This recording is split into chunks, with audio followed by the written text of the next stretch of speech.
Hello and welcome back to my humble show. I'm your host for today and every other day, the Articulate Thinker, hopefully, here to bring you art articles and articulation straight from Articulation Station, where I'll be assessing the situation, so be sure to like, subscribe, and enjoy the ride. Don't forget to turn those bell notifications on while you're at it. And feel free to disagree with me. Let me know in the comments below what you think, what you know. I got some stuff to go through here, but I'm going to try to keep this show as short as possible. I'm sure there will be more updates in the days to come, so I might save some for later. But yes, I'm going to be talking about the ICE facility shooting. Dallas, of course, from a day ago. It is now Thursday, so the shooting happened on Wednesday morning. A shooting at an immigration facility in Dallas has left one detainee dead and at least two others in critical condition. The FBI is investigating the shooting as an act of targeted violence after a sniper, yet another one, on a nearby rooftop fired indiscriminately at the ICE building. One might ask, if he or she is firing at an ICE building, how indiscriminately can he or she be firing? Well, as we just read, detainees were shot rather than agents. So there was speculation early on about who the intended target was. We now know, though we don't know the entirety of the motive, we can connect some dots here. But yes, I refrained from jumping on any particular bandwagon of narratives until I knew enough to say that I knew something definitively. But reading on here from this CNN article, one of the injured detainees is a Mexican national, according to the Mexican government. The shooter was identified as a 29-year-old Dallas resident who died from a self-inflicted gunshot wound. Homeland Security Secretary Kristi Noem told CNN that the shooter was very much against ICE agents, as we will see, based on the evidence that has been gathered. The Secretary's comments came as President Donald Trump is blaming the shooting on rhetoric from the radical left Democrats. Whether or not you believe it's appropriate to so broadly brush the Democrat Party as radical leftists or ultimately responsible for a shooting such as this, here's Trump's reasoning. Every single ICE agent who's engaged in this aggressive overreach, no matter what it takes, no matter how long it takes, will of course be identified. This is not the 1930s. Secret police who are masked, who are intimidating, who are scaring people. These Gestapo-like tactics. This is Gestapo-like behavior. Donald Trump's modern-day Gestapo is scooping folks up off the streets. And by the way, Tim Walz doubled down on that claim when he was testifying in front of Congress not too long ago. Most of these clips are from members of Congress, by the way. Democrats, obviously. Which is why Donald Trump and other Republicans are blaming Democrats for this and the other increasing number of attacks on ICE agents and facilities around the country.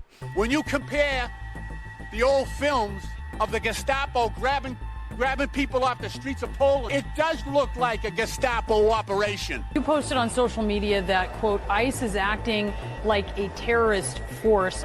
ICE agents, they are coming and kidnapping and disappearing people on the streets of the United States.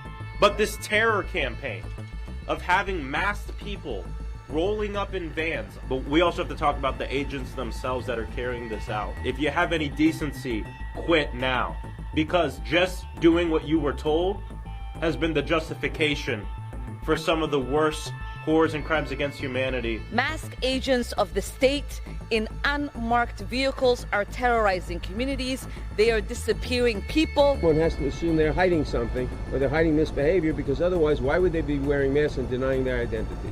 If everything is legitimate and proper, why are you wearing masks to hide your face? Not look like America. We are going to require them to show their faces. If you're not doing anything wrong, you shouldn't have anything to hide. Hat tip to Western Lensman there for putting together that compilation of clips of claims made by the aforementioned Democrats. So yes, that's a lot of rhetoric to take in right there.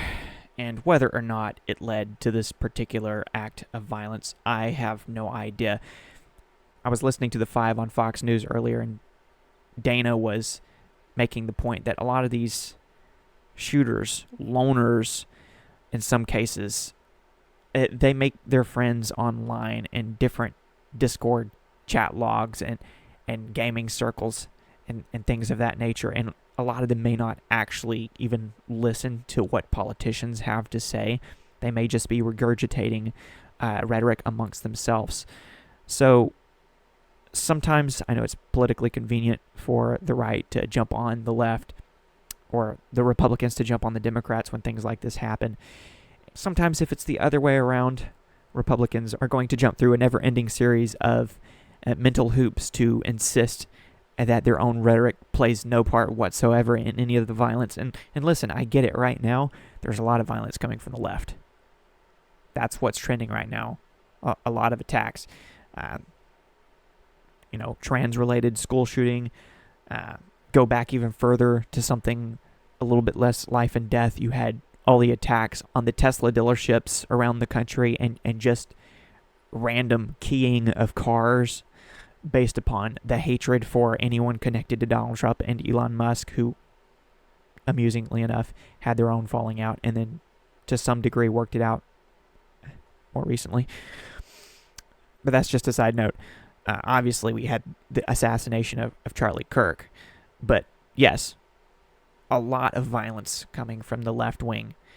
Not to say it never comes from the right wing. There's a lot of people on the right who are making that claim, and I don't stand by that. There's nuts who fall out of family trees from many different political persuasions, from many different family forests, I should say. And all the acts of violence, namely the political violence as of late, should be condemned totally, regardless of the underlying issues. My apologies for leaving this video paused in such an awkward position. Must be embarrassing for Maxwell Frost. There you go. It's no mystery why violence against ICE continues to escalate. So with that being said, I'll play something more recent. In fact, a day before the shooting, Gavin Newsom was on with Stephen Colbert and said the following. Look, we had a 15-year-old disabled kid in Los Angeles was waiting for his sister to come out of high school, and they pulled out guns on this kid. They pulled out guns and handcuffed this young child. That's happening in the United States of America. Masked men jumping out of unmarked cars, people disappearing, no due process, no oversight, zero accountability, happening in the United States of America today. People ask, well, is authoritarianism, you're being hyperbolic? Bull, we're being hyperbolic. I think you are. Masked gangs jumping out of vehicles, abducting randos off the street, and then without any due process or intel, just shipping them off to wherever around the world. Imperfection is embedded deeply in politics. There's no one-size-fits-all solution to any of this, but these problems, in part due to policies which were allowed to exist for a long time, or shall I say, a lack of initiative from certain administrations to actually enforce the law policies which were in the books, technically. This problem of illegal immigration must be dealt with, and it is being dealt with, and people on the left, the Democrat Party, do not like how it's being dealt with, so they are being hyperbolic, and maybe it is leading directly to the violence, maybe it's not, maybe it's more indirect, more of a correlation than a causation. But, another thing that comes to mind is, I know the situations are slightly different. It just seems like the people who wanted us to wear masks the most a few years ago are now the ones who least want law enforcement to wear masks, even if it's to protect their own identities from doxing and the ongoing attacks against them. Also worth noting that these politicians like Gavin Newsom, they don't seem to care in the least about Antifa hooligans running around with masks on their face, attacking federal buildings and, like I said, law enforcement. Of course, these politicians don't seem to believe that Antifa even exists, though it was just designated as a terrorist organization by the Trump administration, which is a topic I might tackle another day. But let's see what else Gavin Newsom had to say. If you're a black and brown community, it's here in this country. And so I'm deeply proud that I had the privilege of signing the nation's first bill to address the issue of masking, also to require you have simple identification, to your point. I mean, if some guy jumped out of an unmarked car in a van with a mask on, tried to grab me, I mean, by definition, you're going to push back. And so these are not just authoritarian tendencies. These are authoritarian actions by an authoritarian government. You saw what Stephen Miller said last week. This should put chills up fine. Called the Democratic Party an extremist organization. I mean, you're calling the Republican administration authoritarian. So like I said, rhetoric on both sides. It is hyperbole. He's the one claiming it's not. Basically a terrorist organization, saying he's going after his enemies. You saw the tweet that Donald Trump sent out, Truth Social. There is an argument to be made that Antifa functions as a poor man's version of a terrorist organization. Basically telling Pam Bondi, I want these 3 people taken out. That's happening in the United States. This can't be normalized. There's a reference to a Truth Social post, which was posted by Donald Trump a few days ago, referencing Pam Bondi, and it was written in a way that suggested that it was meant to be a personal message. The post is still up, so I'm not really sure what was going on there, but it seemed like Trump was going after Pam Bondi and pushing her to pursue prosecution of certain members of Congress. But then there was a clarifying post later by Trump about how great Pam Bondi is. I might talk about that topic, tackle that topic another day as well. But I believe that's what he's referring to there. None of this can be normalized. Well, Governor, thank you so much for being here. I appreciate it. Yeah, says the governor who locked down his state and then was seen dining with friends and family at the French Laundry. He's such a fake, such a phony, but he very well may be running for president in the near future. We'll just have to wait and see about that. But I'm just saying, Gavin Newsom is more likely a correlation than a causation for the attack on ICE in Dallas. But yeah, so hyperbolically advocating for lawbreakers over law enforcement isn't exactly patriotic or productive. So painting people who aren't even here legally as the victims and those who work for law enforcement in one branch or another as the villains, it's not going to solve many problems, if you ask me. It's only going to create more chaos. And they call Donald Trump and all the other Republicans agents of chaos time and time and time again. But then chaos. So apparently it occurred when detainees were being brought into the Sally Port. This shooter, we're not sure exactly where he was located, but was able to shoot into that Sally Port and struck at least 3 people. That shooter now is down from this self-inflicted wound, so we may not know exactly what his plan was, what they were intending to do, other than to shoot people this morning at an ICE facility. We're learning more as we get it. And particularly, we're interested, obviously, in learning about the conditions of the 3 individuals that were struck this morning. So initially, it wasn't exactly known what his targets were. But aside from any underlying conspiracy theory, it appears that he was indeed aiming for ICE agents. It looks like detainees were the ones who were shot, though it's possible the shooter was firing indiscriminately. So I was asking that question initially, and I was also asking, or was he aiming for ICE agents? Cops accidentally shot detainees and turned the gun on himself. I'm still wondering about that. I don't know, obviously, but just wondering, still wondering. Although if he was firing blindly to the point where he couldn't even see who he was shooting, it's possible that he never even realized that he had shot detainees instead of agents. And I'm just thinking to myself that it's safe to say that if he would have indeed killed agents or law enforcement, there would be people on the left who would be celebrating this. But because presumably one of their own, to some extent, shot who they've been advocating for, they're not going to talk about this a whole lot. This is a really bad look for their movement, isn't it? Well, everything's a bad look for their movement, but they don't have a lot of introspection. Anti-ice rounds found near the shooter, so maybe my speculation about the shooter missing his target and turning the gun on himself was correct. Still don't know about the last part, obviously, and may never know the answer to that. But yes, here's a clip from the press conference. FBI confirms it is investigating the fatal shooting at the Dallas ICE facility as an act of targeted violence.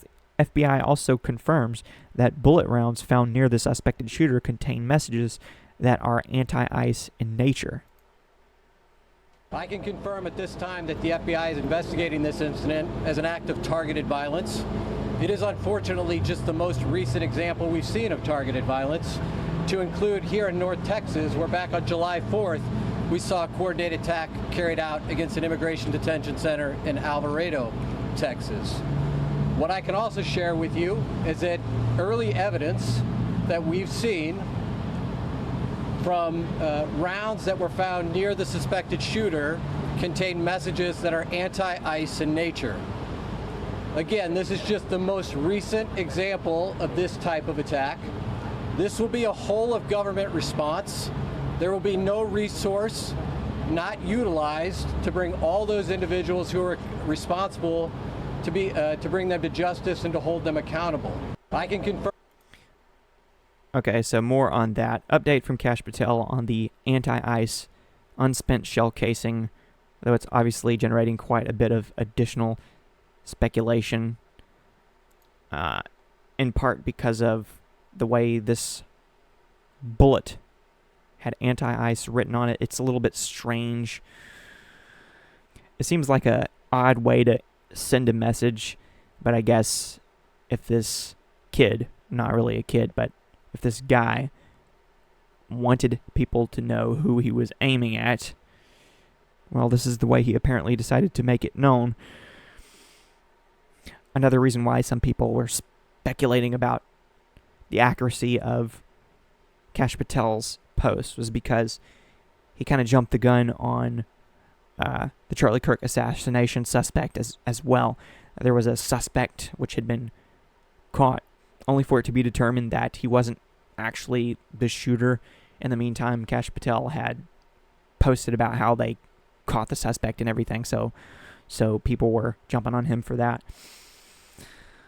But he said, in this case, this morning just before 7 a.m. local time, an individual fired multiple rounds at Dallas, Texas ICE facility, killing one, wounding several others before taking his own life. And there was a picture going around of the aftermath of him shooting himself. Obviously, I'm not going to share that with anyone, but FBI, DHS, ATF are on the ground with Dallas PD and state authorities. While the investigation is ongoing, an initial review of the evidence shows an ideological motive behind this attack. See photo below. One of the unspent shell casings uncovered was engraved with the phrase anti-ICE. More updates will be forthcoming. These despicable, politically motivated attacks against law enforcement are not a one-off. We are only miles from Prairie Land, Texas, where just 2 months ago an individual ambushed a separate ICE facility targeting their officers. It has to end, and the FBI and our partners will lead these investigative efforts to see to it that those who target our law enforcement are pursued and brought to the fullest extent of justice. Thankfully, no law enforcement personnel were injured. Please pray for the injured and deceased. Now, it is still possible that this guy, the deceased suspected shooter, was indeed some deranged lunatic, in a sense where He wasn't all that politically motivated. He just wanted to commit an act of violence. So he just chose a particular venue and made it political so he could feel like he was doing it for some reason, for some cause or something like that. I don't know. But it doesn't get much clearer at face value than the message anti-ICE written on the bullet. There's no denying that. Moving on along here. It appears the suspected shooter was 29-year-old Joshua John. I won't be sharing the image of his deceased body due to the graphic nature of it. So JLR Investigates had posted this information. 29 years old, of course, born April 1996. Possible photos. So there was this image from a supposed online profile that Joshua John had with this communist imagery here. It says down at the bottom, glorious exposition, comrade. Yeah, Chinese Communist Party symbol there. I can't verify that with 100% certainty, but I haven't seen it debunked or anything like that. So a lot of times when these sorts of things happen, it's hard to find information about people online because by the time the general public knows who they are, their accounts have been scrubbed. And then other times there are loners who don't have much of an online presence, or they could just be buried in Discord chat logs or maybe gaming groups. So here's a summary from X. Joshua John kills detainee, wounds 2 at Dallas ICE facility. On September 24, 2025, 29-year-old Joshua John from Fairview, Texas, fired shots from a nearby rooftop at a U.S. Immigration and Customs Enforcement facility in Dallas, killing one immigration detainee and critically wounding 2 others inside a transport van before dying from a self-inflicted gunshot wound. Authorities classify the attack as domestic terrorism motivated by anti-ICE ideology, citing shell casings engraved with anti-ICE found at the scene, with no injuries to ICE staff and no evidence of accomplices. The incident has prompted bipartisan calls to curb inflammatory rhetoric on immigration policy amid rising assaults on federal facilities. I think it's fair to assume that all of those Democrats in the compilation you saw earlier are not exactly going to tone down their rhetoric. They're still going to be describing ICE as Gestapo and any other word that pops into their head. Gavin Newsom included, because he's pushing legislation right now. Wants to be the first in the nation at something again, I guess. But this here said casings were engraved with anti-ICE. I'm not so sure they were engraved. It looked like a blue marker. I'm not sure on that one. Scrolling down, Eric Daugherty says, holy crap. VP J.D. Vance just unleashed on Democrats for their violent rhetoric against ICE and law enforcement. Calls out Gavin Newsom by name. No need to read the captions there. I'll just go ahead and play what he had to say. And I think that is the most disgusting thing. The very people who keep us safe ought to be honored and protected and praised by Democrats and Republicans alike. It is time to stop the rhetorical assault on law enforcement. Because here's what happens. Because here's what happens when Democrats, like Gavin Newsom did, say that these people are part of an authoritarian government. When the left-wing media lies about what they're doing, when they lie about who they're arresting, when they lie about the actual job of law enforcement, what they're doing is encouraging crazy people to go and commit violence.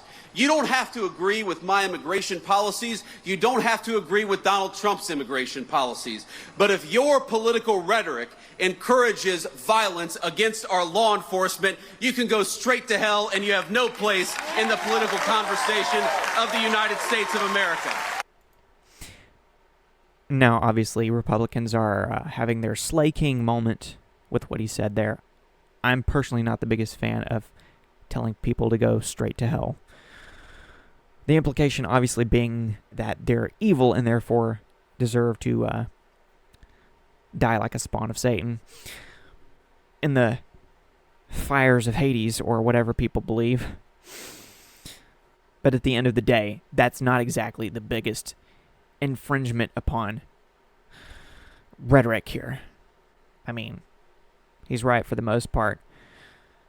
I will add that when something happened like the quote-unquote insurrection, the J6 insurrection, as they say, Democrats were all arguing that Donald Trump incited that, even though he did not directly call for the violence. Now, Republicans do also have a tendency, even when there's not a direct call for violence, to say that the violence has been incited. And yes, there is a lot of violence right now coming from the left, though they may very well attempt to debate that. And one does wonder how much of it is derived directly from the rhetoric of politicians. All of these things are worth noting. I'm just trying to cover my bases here. J.D. Vance had some other things to say.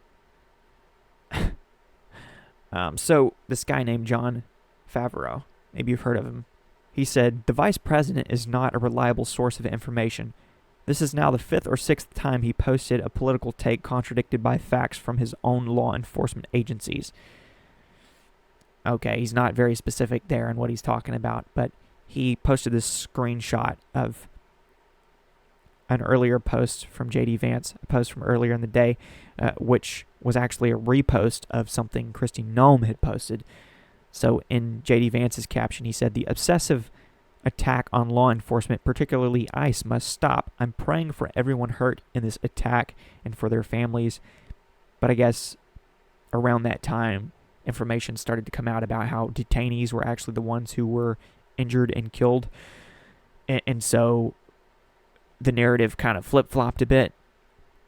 And there was this note suggested on X, according to NBC News, about how, according to an ICE spokesperson, the 3 individuals shot were ICE detainees, leaving 2 individuals dead and 1 injured. No law enforcement were injured in this shooting, according to law enforcement and news reports out of Dallas, Texas. But then obviously the narrative flipped once the photos of the bullets were released. So, yes, Jon Favreau had responded to J.D. Vance, and then J.D. Vance responded to Jon Favreau, saying, "The gunman had anti-ICE messaging carved on the bullets he used. What precisely did I get wrong?" And he calls him Dip Bleep, which seems a bit rhetorical as well, but if you check out Jon Favreau's profile, the only thing he has written in his bio is the term Dip Bleep. So he's calling himself that. So that's actually well played to a certain extent by J.D. Vance, I guess. Checkmate or whatever. If I go over to J.D. Vance's profile, I'll find the initial post where he's reposting Kristi Noem's post, and I'll go ahead and read her post, which was updated at some point. There you see the initial post, and I'll click here where it says see the latest post. I'll see what has been updated by her, though I believe it would have had to have been updated within an hour. There was a shooting this morning at the Dallas ICE Gov field office. Details are still emerging, but we can confirm there were multiple injuries and fatalities. The shooter is deceased by a self-inflicted gunshot wound. While we don't know the motive yet, we know that our ICE law enforcement is facing unprecedented violence against them. It must stop. Please pray for the victims and their families. Andy No adds down here in the comments, this is the second shooting attack on an ICE facility in Texas. The other one, an ambush attack in July, was allegedly committed by a North Texas Antifa cell. And Andy No is someone who keeps up with Antifa quite a bit and has been violently attacked by them in the past. I have a post of his pulled up. We'll get to that at some point. But it sounded like Kristi Noem herself was not sure about the motive at that point, or shall I say she was not aware of the anti-ICE message on the bullet. So here's an article from Newsweek, a photo of the shooter, Joshua John, who was 29 years of age. Who are Joshua John's family? What we know about parents, siblings.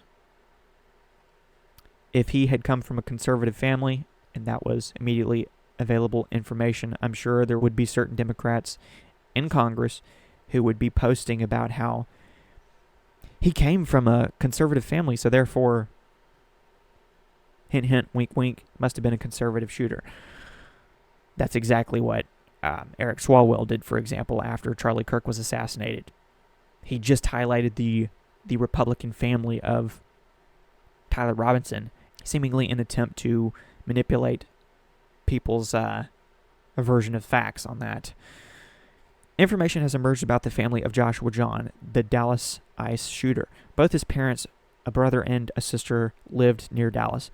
On Wednesday, 29-year-old John fatally shot an ICE detainee and wounded 2 others at a facility in Dallas, Texas. He was then found dead with a self-inflicted gun wound. The 3 people shot have been named, but ICE said they were in the country illegally and that one of the injured detainees is a Mexican national. Why it matters. The motivations for the shooting are not yet clear, but some figures have claimed the attack was political in nature. I wonder why. At a news conference, FBI officials said that ammunition recovered near the suspected shooter contained anti-ICE messages. Don't know why they don't just show that image here in this article as well. Information about John's family further puts the shooting into context and may help shed light on his motives. What to know? According to records viewed by multiple publications, John's parents live in Fairview, a town in Collin County north of Dallas. John's mother, Sharon John, 65, previously worked as a chief operating officer administrator at Key Kino Massage Clinic plus school in Texas, according to her Facebook profile previously seen by Newsweek. This profile appears to have since been deleted. I may click on it later, but I'll take their word for it right now. In this profile, she also criticized Texas lawmakers for supporting gun rights after the 2022 shooting in Uvalde, Texas, that left 21 people dead. She also posted other anti-gun messages. I wonder if she knew that her own son fancied himself a firearm, at least for the sake of terrorism. John's father, Andrew John, 65, is a retired mechanical engineer, according to The Independent. John had 2 siblings, a brother and a sister. His brother, Noah John, told NBC News that Joshua wasn't particularly political. It's always possible that he's attempting to muddy the water of his brother's motive, especially if he shares the same political ideology. I don't know. His younger sister, Kyoko John, has been arrested 3 times, according to online records accessed by the New York Post. In 2019, she was charged with a misdemeanor assault. In 2022, she was charged with marijuana possession, but the case was dismissed the following year. Dallas Police Chief David Kamal told local press that John's parents were cooperating with investigators. What people are saying. Acting ICE Director Todd Lyons said the shooting was his worst nightmare. Seeing the photos today, some of the bullets were in an office that I used to have there. He said on Top Story with Tom Lamas. It's just a horrible feeling. People always ask me, what's the thing that keeps me up at night? It's the safety of men and women of ICE, though ultimately they were not the casualties in this case. President Donald Trump said on Truth Social, and you know what? I could just pull up that post while I'm at it. Have it right here. Donald Trump's Truth Social post. He said, I have been briefed on the deadly shooting at the ICE field office in Dallas, Texas. It has now been revealed the deranged shooter wrote anti-ICE on his shell casings. This is despicable. The brave men and women of ICE are just trying to do their jobs and remove the worst of the worst criminals out of our country, but they are facing an unprecedented increase in threats, violence, and attacks by deranged radical leftists. This violence is the result of the radical left Democrats constantly demonizing law enforcement, calling for ICE to be demolished, and comparing ICE officers to Nazis. Tim Walz. The continuing violence from radical left terrorists in the aftermath of Charlie Kirk's assassination must be stopped. ICE officers and other brave members of law enforcement are under grave threat. We have already declared Antifa a terrorist organization, and I will be signing an executive order this week to dismantle these domestic terrorism networks. I am calling on all Democrats to stop this rhetoric against ICE and America's law enforcement right now. The Trump administration is fully committed to backing law enforcement, strong borders, securing our homeland, deporting violent illegal criminals, and fully rooting out the left-wing domestic terrorism that is terrorizing our country. Thank you for your attention to this matter. I wish everyone would cool it. Not just the Democrats. I wish Republicans would cool it too, including Donald Trump himself. But I'm not denying the trend of violence from the left right now. So here's a short clip from Fox News. Our law enforcement is facing a 1,000% increase in assaults against them. And while that's according to DHS. This is an open investigation, we are still very much looking at motive. We saw those shell casings with the anti-ICE messages, and we saw the monstrous actions of this individual targeting our ICE law enforcement. This has to stop. The political violence in this country must come to an end before there's further bloodshed. Yeah. Sad times. So, just in case you don't find yourself familiar with Antifa, here's that post from Andy No I mentioned. He said, an Antifa blog site is issuing a call for further attacks on ICE facilities across the country. The post also explains Antifa's ideology: sociopathy, chaos, destruction, and violence for the sake of becoming ungovernable. This is why Antifa's focus changes from Occupy-related rioting to BLM to Trantifa. Anything they can use to incite violence, they will exploit. They are the epitome of opportunism. Every fist that hurls a piece of concrete through a bank or an ICE agent's car window has the potential to ignite a wildfire. This is according to Antifa. For some of us, chaos and destruction are the only activities in which we experience life as liberated creativity. There are some screenshots here. Says anarchistnews.org. I tried to look this up and I did not get a hit. So I don't know if the website was since taken down because of the publicity or if it was taken down because of the obvious calls for violence and things of that nature. A call for anarchist action in America by Anon, not verified. A whole bunch of Anons running around. Masked Anons. That's not who politicians like Gavin Newsom are concerned about, though. They're concerned about law enforcement. There's a whole lot more to read here. I don't really want to do that. You get the point. You get the picture. Also, there's a link here, an archived link courtesy of Andy No, where you can read more into that. And this is just one branch, one sector, one whatever you want to call them, of Antifa individuals and their ideology therein. But this stuff plays out. It's playing out in Portland. Has been playing out in Portland since 2020. When the George Floyd riot started, that's when things really picked up. And they've been looking for reasons to riot ever since. So this was posted on the 19th by Homeland Security, DHS Gov on X. Last night, Portland rioters violently targeted federal law enforcement. 250 rioters launched fireworks, shined lasers in officers' eyes to temporarily blind them, and stormed an ICE-filled office. Ultimately, 5 individuals were arrested on various charges, including assault on federal law enforcement. We won't sit idly by and watch these cowards. Our officers are facing a 413% increase in assaults against them as they put their lives on the line to arrest murderers, rapists, and gang members. Secretary Noem's message to the rioters is clear. You will not stop us or slow us down. ICE and our federal law enforcement partners will continue to enforce the law, and if you lay a hand on our law enforcement officer, you will be prosecuted to the fullest extent of the law. So there's a 50-second long video here. I'll go ahead and play this.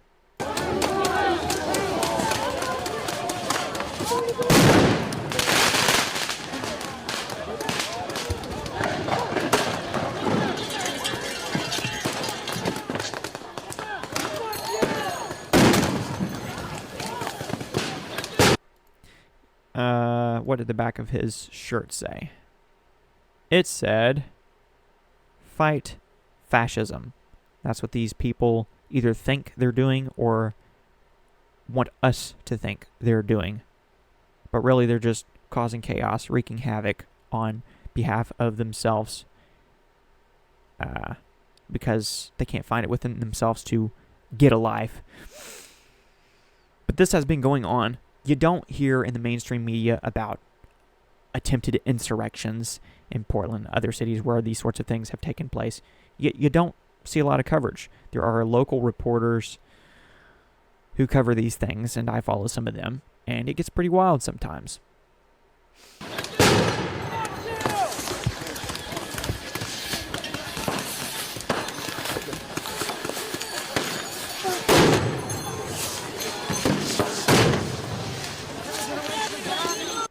Another shirt that said F ICE.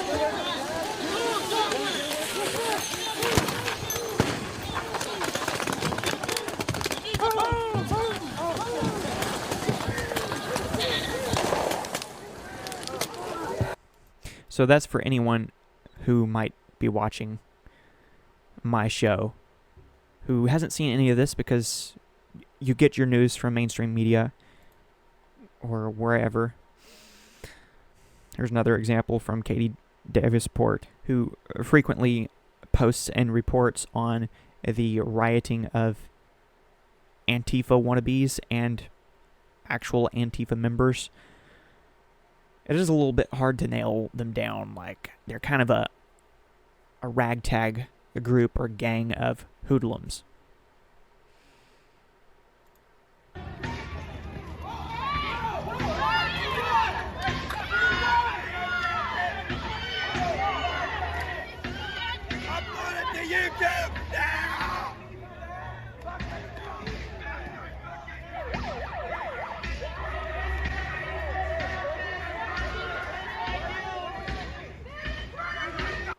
And the stereotypes about them not being in the greatest shape are true. So not exactly fit for a revolution. So instead they just act as menaces to a society, attacking federal buildings and federal law enforcement, local law enforcement, whatever. Like I said, they're just opportunistic in the worst possible ways. Katie Davisport said, "Breaking. Federal police officers make several arrests outside the federal building in Eugene. Antifa terrorists and far-left extremists have been attempting to siege the building." She posted that the 23rd. So, yes. They never give it a rest. They're just aggressive. And they deserve to be arrested in many cases. And I don't really have an issue with them being designated a terrorist organization, domestic terrorist organization, because I've seen what they are capable of. I have no idea if Joshua John had anything to do with Antifa or other anarchist groups out there, but it's all part of the broader villainization of ICE, etc., etc. But I've spent long enough on this. I've got to do some editing because it didn't go as smoothly as I would have liked. If there's more information later, more updates later, I'll try my best to cover them. Keep in touch, keep in tune. New content is coming soon. Peace. And go to heaven, not hell.